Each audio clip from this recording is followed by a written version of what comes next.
Hello, all you awesome, intuitive, amazing healers. Today I'm going to talk about changing your money story. So I hope this is going to be helpful because we all grew up in a certain environment and that helped form your money story. And I've talked a little bit about your inherited things the last few days, and this time it is what happened in your childhood that helped establish your money story. So I'm going to talk about one, how you form the money story, two, the types of spenders that you might be, and a lot of us are a mixture, and then last, how to change it. Stay tuned to hear more.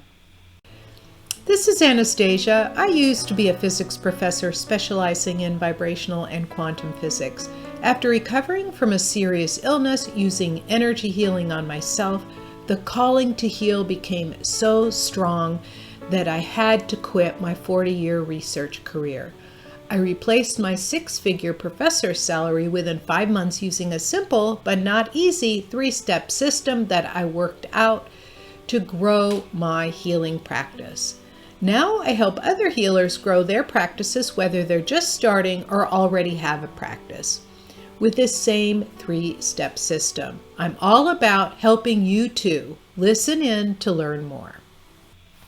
I'm so happy you're back here today, and today I'm going to talk about your money story. So, the place that your money and wealth originates in the body is actually at the root chakra, or a portal where it's basically where you sit, and that is all about your survival, right? It's survival depends on having enough to be able to move forward and support yourself really well. And in this society, it's money. It used to be different, right? It used to be your tools for hunting and gathering, your animals and things like that, but now it's all about money because that's the way our particular society runs.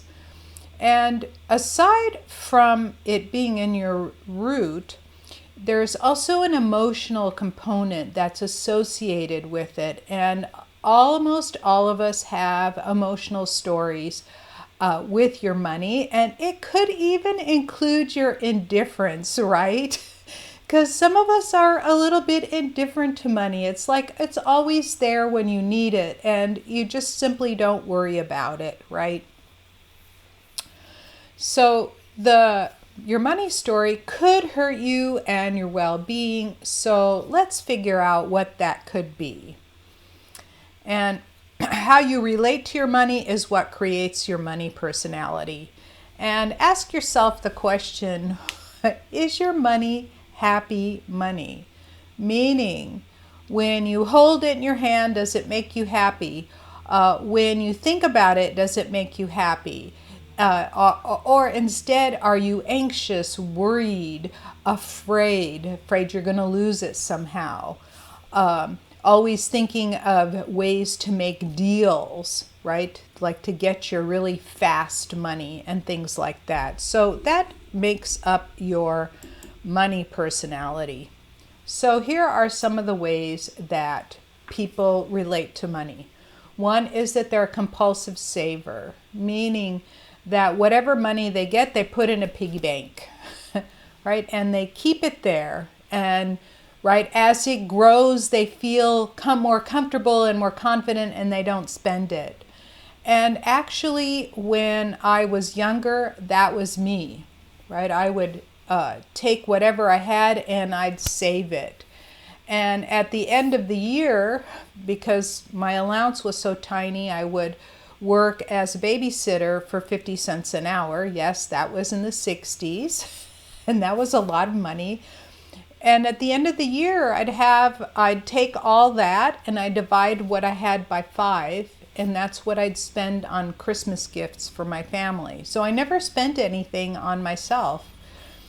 And I would save and then give it all away. So a compulsive spender is somebody who can't keep money in their pocket, right? So You take whatever comes in, it goes out. There's nothing in the bank. There's even the stuff that you spend, it's not spent on things that are capital equipment like cars, homes, things that you could then turn around and sell, but it's like, going out to a lavish dinner or taking a vacation, which is really great.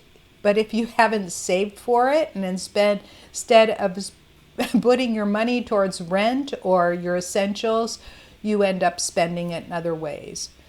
You could be a compulsive moneymaker. In other words, your whole reason for being is increasing your money wealth, and you just want to keep making it. And if you are combined with compulsive spender, that's not such a great thing, because you could end up like some of these movie stars that make a lot of money, or singers that make a lot of money when they're younger, and then they end up in the poorhouse when they get older because they've made a lot of money and then they spent a lot of money and they have nothing to show for it.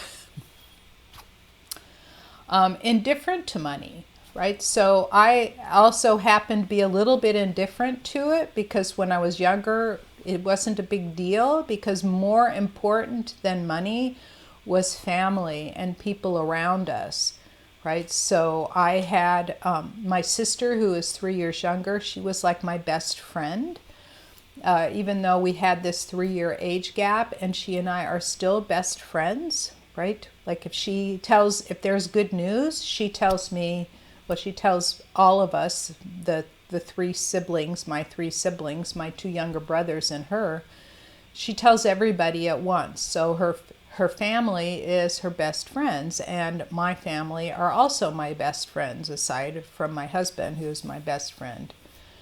The money hippie, yeah, these are people that like live on a shoestring budget. They don't really care.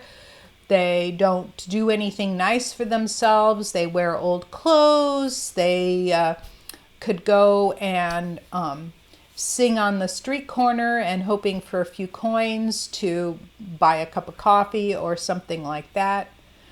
Then you have the saver splurger. I guess that would describe what I was when I was younger. I would save all my money at the end of the year, spend it all, and then start all over again. There was something that my dad did when we were younger, and that was whatever money we put in to our savings account, he would double it. So I would put my allowance in and he would double it. And so by the time I graduated college, I had about $2,500, which bought me a nice car. And that was my first car, right? So that was a really great thing to do. And then you can figure out what the gambler is and the worrier, person that just worries about it all the time. None of these are really healthy behaviors with money, right? We have some component of that in us, and recognizing yourself in any one of those is really helpful. And a lot of this information, I'm using energetics too to help dispel and heal the emotional issues and the DNA issues and even your mental issues with regards to finances. But a lot of this information about your money personality is in a book called Happy Money by Ken Hondo. When I met Ken Hondo, he told me that because I always said, yeah, there was always enough to go around. And so he just said that I was one of those that was indifferent to money and that it always flowed. And so I will never get super rich, but I also will never be poor. So here are some solutions for helping your money personality. Don't hoard and save your money out of anxiety. That's number one. Anxiety is a really difficult place to be. It's a combination of fear and nervousness, right? It's not a really great place to be. Another thing is to understand that if you are investing in yourself as a business owner, for example, you will lose money, before attracting money. It's kind of like part of the lessons, right? So, for example, I've invested in myself and I got very behind, right? I just kept investing, but along the way I learned, and now it's kind of paying dividends, right? So, likable people attract more money. Just so you know, grumpy people will repel other people except for other grumpy people. Angry people will attract more angry people. So you really want to be careful with who you are attracting.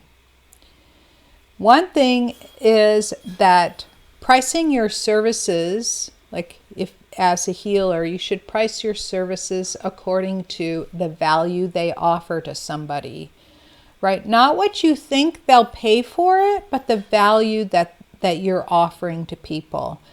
And just think about it. Your car mechanic makes $75 an hour, right? That's the guy that's working in the garage, not the place where the garage is, but the guy that's working in the garage. They charge you $75 an hour for the car mechanic. So if you are charging less than that for your healing services, think about that. It should be more in line what your city charges for counseling services, for example. Like here in Los Angeles, counseling services run between $200 and $500 an hour, depending on who they are, what their name is, how full is their calendar, and so on. And then the last thing is that when you find money or when money ever comes in, be grateful and joyful, right? That means that your money, whatever money you attract, is happy money.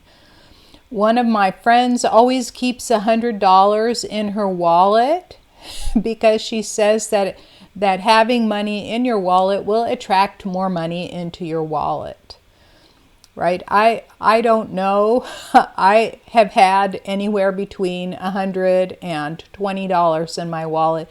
Didn't seem to make a lot of difference. I think my money story is different than hers. But even when I find a penny on the ground, I go, oh, yay, a penny. Now, why is that great? Not because I'm going to spend it, but because I put it in my metal pile for my house feng shui, which is based on the 5 elements. And I increase the metal pile by putting it in my piggy bank. Right? So there's probably about $25 worth of pennies in my piggy bank, and it makes a nice metal, a nice location for metal, right? So I put every penny I find to good use. If I find a nickel or a dime, I put it in our water bucket. So we go and buy water out of a vending machine, and in it goes there. So every little bit is used. Right? If you let money stagnate somewhere, right, you can be grateful that it's there, but if you let it stagnate in an account because you're hoarding it, in a bucket somewhere at home and it's not being used, you'll find that the flow will stop, right? So that's why gratitude and joy and putting it to use immediately is really helpful.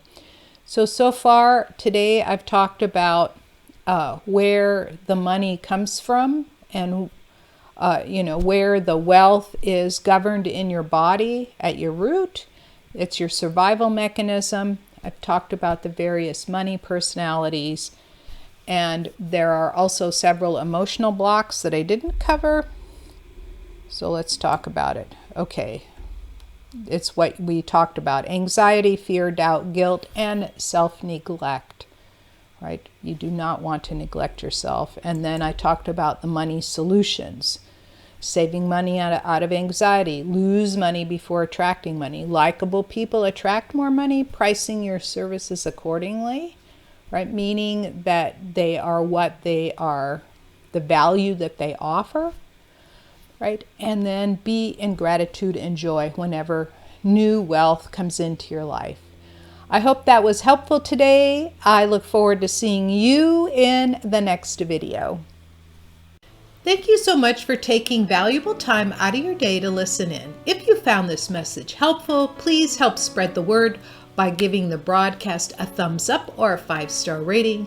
Share it with your friends and be sure to subscribe to my channel with your notifications on. For further training on healing and growing your healing business using my 3-step system, go to www.highpaidhealers.com. And I'll see you in the next video.